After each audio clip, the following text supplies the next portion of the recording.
Assalamualaikum warahmatullahi wabarakatuh. Salam bahagia buat kita semua. Video kali ini kita akan mengulas mengapa Rusia dan Korea Utara kembali memperkuat hubungan diplomatiknya. Memangnya mereka pernah gak baik-baik ya? Kalau bahasanya kayak gitu mungkin iya ya. Rusia dan Korea Utara akhir-akhir ini berada di tengah romansa terkuat mereka sejak Perang Dingin, ketika rejim Kim menjadi mitra penting bagi Uni Soviet. Presiden Rusia Vladimir Putin kayaknya udah berjanji mau memperluas hubungan bilateral yang komprehensif dan konstruktif, bukan destruktif, konstruktif, melalui sebuah surat kepada pemimpin Korea Utara, Abang Kim Jong-un gitu. Jong-un kemudian menjawab bahwa kerjasama antara kedua negara telah meningkat ke titik klimaks yang tertinggi menghadapi kekuatan musuh. Musuhnya siapa-siapa saja. Tahu teman-teman udah ngerti semua ya. Kedua pemimpin itu memperkuat kedekatan mereka melalui pertemuan tingkat tinggi bersejarah pada tahun 2019 di Vladivostok, Rusia Timur. Sejak pertemuan itu, Kim secara terbuka menyatakan mendukung Moskow dalam setiap perselisihan yang melibatkan Rusia. Ya Allah, saking sayangnya Bang Jong-un terhadap Rusia. Semua perselisihan dia dukung Rusia. Bisa dibayangkan, isyarat kesetiaan Korea Utara kepada sekutunya menguat dengan terjadinya invasi ke Ukraina. Pada Juli, Korea Utara menjadi negara ketiga yang mengakui Republik Donetsk dan Luhansk sebagai negara merdeka di bawah kendali pro-Rusia. Masih ingat kan waktu terjadi kerusuhan di Ukraina, adanya pemberontakan yang pro-Rusia terhadap pemerintahan resmi Ukraina. Kim juga sigap memuji Rusia dan Putin yang agenda politiknya mendapat lebih banyak uang di media pemerintah Korea Utara.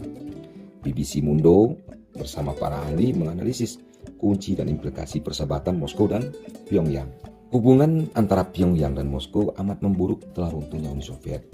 Mungkin tokoh-tokoh Uni Soviet yang ketika menjadi Federasi Rusia itu sudah banyak yang kelompok-kelompok kapitalis, tentu agak sedikit berseberangan dengan politik yang ada di Korea Utara. Hubungan keduanya kini kayaknya membaik ya. Begitu kata akademisi Samuel Wells dari Wilson Center di Washington DC pada BBC Mundo. Hubungan antara Pyongyang dan Moskow dimulai sejak Korea Utara berdiri pada tahun 1948. Selain Perang Dunia Kedua, rezim Joseph Stalin membantu Kim Il Sung, kakeknya Kim Jong-un, berkuasa dengan cara membangun sistem yang serupa dengan Uni Soviet, tetapi dengan kekasan Korea gitu, Uni Soviet ala Korea gitu. Moskow mendukung sekutunya melawan Korea Selatan dalam Perang Korea pada tahun 1950 sampai 1953. Selama beberapa dekade berikutnya, Soviet bersama Cina mendukung rezim Kim, bahkan secara murah hati memberikan bantuan keuangan dan sumber daya. Selama Perang Dingin, Kim Il Sung selalu menjaga keseimbangan hubungan dengan Beijing dan Moskow, menjadi sekutu yang baik bagi keduanya tanpa bergantung secara eksklusif kepada salah satunya. Pintar juga kakeknya si Kim Jong-un biar dapat keuntungan dari keduanya. Dan dia pun mencoba mengambil keuntungan dari permusuhan antara keduanya setelah Khrushchev 1950 sampai 1953 berkuasa saat ini, kata Andres Sanchez Brown, koresponden agensi IFI dengan 14 tahun pengalaman dia meliput di Korea.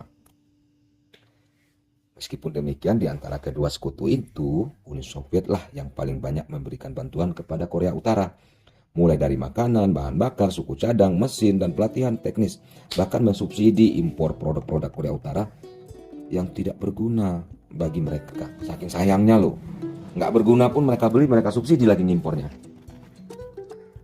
Strategi Kim Jong-un namun semuanya merubah setelah blok sosialis runtuh pada tahun 1991. Dimulai dengan Boris Yeltsin, berlanjut ke Vladimir Putin. Ini kan kelompok-kelompok kapitalis baru di Rusia. Hubungan negara Korea Utara relatif dingin. Mungkin lagi nggak enakan ya. Karena udah beda pandangan, yang satunya sosialis, yang satunya sudah mulai mengarah kepada kebijakan kapitalis. Korea Utara memiliki China sebagai satu-satunya mitra kuat mereka pada saat itu. Uji coba nuklir dan rudal pun semakin menjauhkan rezim Korea Utara dari Rusia.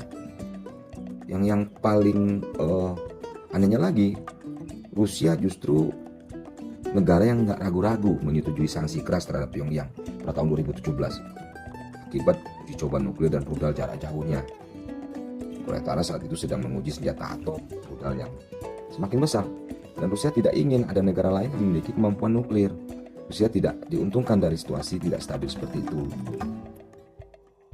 Sanksi tersebut dijatuhkan untuk mencekik rezim Kim secara ekonomi dengan cara membatasi mayoritas perdagangannya yang hampir semuanya dengan Cina. Nah, pandemi pun telah memperburuk isolasi Korea Utara. Kim Jong-un menutup semua batas negara dan nilai perdagangan antara Korea Utara dengan Cina pun menurun. Korea Utara ingin Rusia ada di pihaknya karena ekonomi mereka telah terhenti selama 2 tahun.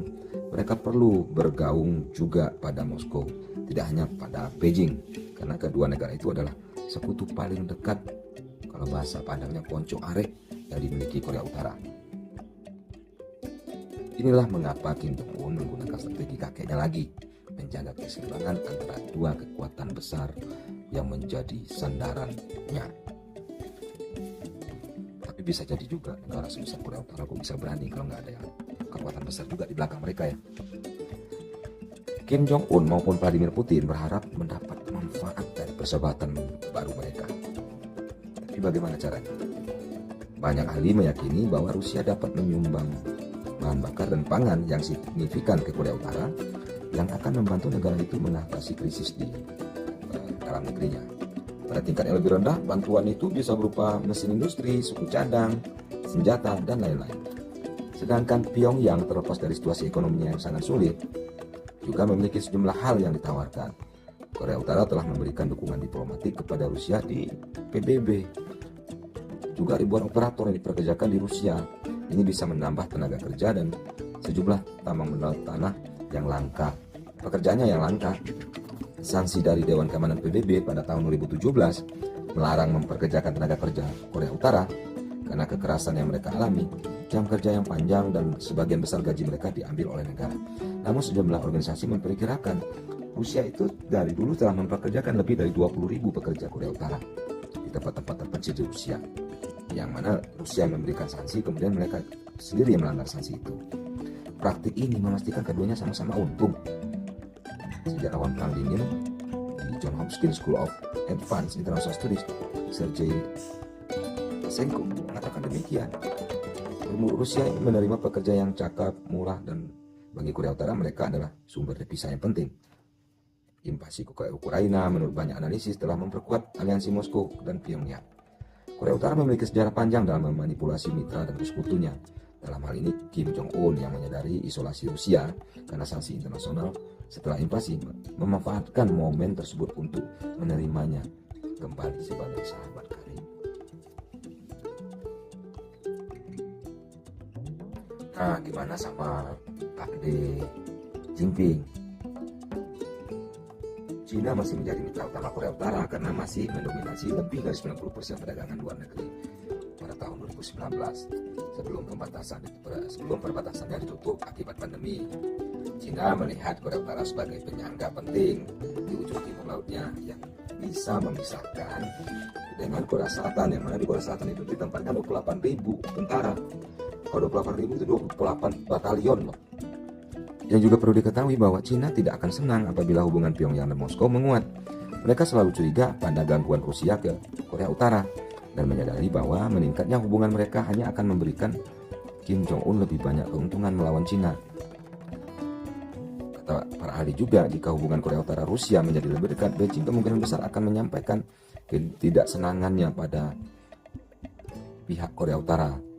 Mungkin saja beberapa pasokan makanan dan energi yang sedikit ditahan oleh Cina untuk menyampaikan bahwa mereka tidak terlalu menginginkan Rusia dan Korea Utara itu menjalin hubungan yang begitu erat.